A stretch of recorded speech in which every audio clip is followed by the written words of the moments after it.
Avant de commencer cette vidéo, n'oubliez pas de vous abonner et de la partager.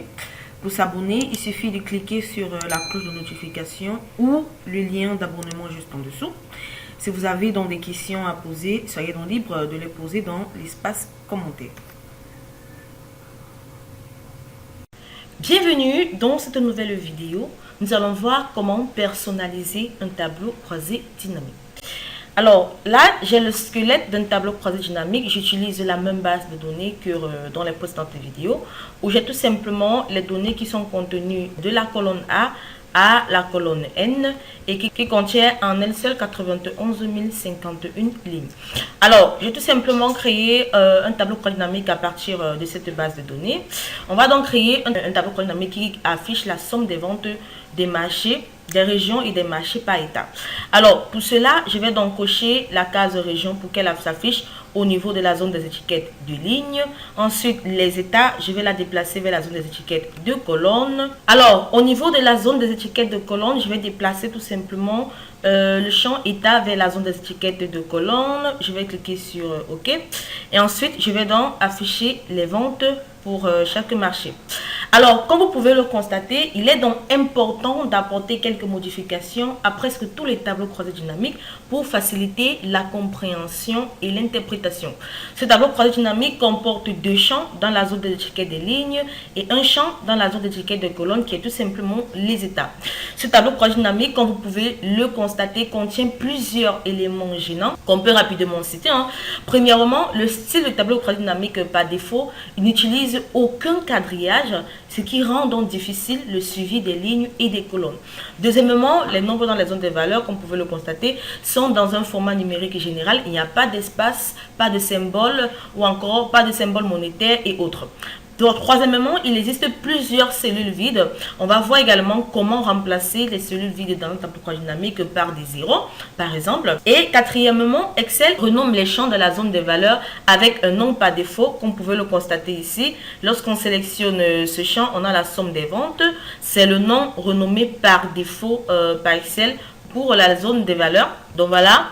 Donc, lorsqu'on affiche la liste des champs, on a tout simplement au niveau de la zone des valeurs, somme des ventes. On peut également modifier ce nom. Alors, nous allons donc traiter ces problèmes au cours de cette vidéo et dans d'autres vidéos à venir pour appliquer un format ou encore un style de format plus joli ou encore plus facile à la compréhension. Alors, la disposition du tableau croisé dynamique par défaut ne contient aucun quadrillage, donc ce format est ennuyeux. Heureusement, vous pouvez donc appliquer un style de table prison dans Excel. Donc, tous les styles de table que vous choisirez est meilleur par rapport au style de tableau croisé dynamique par défaut, comme vous pouvez le constater ici. Donc, pour changer donc le style, vous devez tout simplement cliquer sur le tableau croisé dynamique pour activer l'onglet de création du ruban. Dans le groupe style de tableau croisé dynamique, vous pouvez donc cliquer sur ce petit menu déroulant. Et là, on a tout simplement, on ouvre la galerie des styles de tableau croisé dynamique complet. Alors, comme vous pouvez le constater, cette galerie contient trois catégories autant pour moi. On a la catégorie des styles clairs, la catégorie des styles moyens et enfin la catégorie des styles foncés. On peut donc, peu importe dans le style qu'on choisira dans la galerie, l'un des 84 styles est meilleur que le style par défaut. Donc, comme vous pouvez le constater, lorsque je passe au-dessus d'un style, cela met tout simplement en surbrillance mon tableau croisé dynamique. Donc, comme je le disais, choisir l'un de ces styles est meilleur que les styles par défaut. Donc voilà, je peux par exemple choisir ce style. Voilà. Je peux maintenant, comme vous pouvez le constater, on a effectivement les quadrillages. Je peux donc facilement suivre les marchés ou encore les régions. Tout simplement, elle est beaucoup plus lisible. Donc c'est vrai que la couleur est un peu trop foncée à mon goût. Donc on préfère choisir celle-ci. Encore moins foncée. Voilà.